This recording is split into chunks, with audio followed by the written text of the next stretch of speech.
60 বছর বয়স এখনো বিড়ি সিগারেট খান।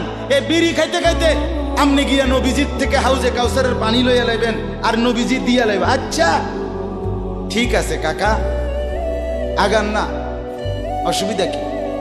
চা দোকানে নর্তকীর নাচ দেখেন, চা দোকানে বইয়ে বইয়ে টেলিভিশন দেখেন, আর বিড়ি খান।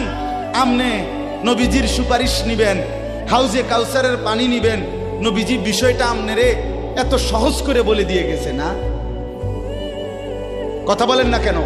নবীজি এ কথা বলছে, উম্মত চুরি ডাকাতি জিনা ব্যভিচার মদ জুয়া নাচ গান টেলিভিশন নাটক সিনেমা বিড়ি সিগারেট তুমি সব করতে থাকো, তোমার জিডা মনে কয়টা করো, হাসরের ময়দানে শুধু আমার দ্বারে আইও, আমি বেহেশতে পাঠাই দিমু। এটাই তো সুপারিশ না?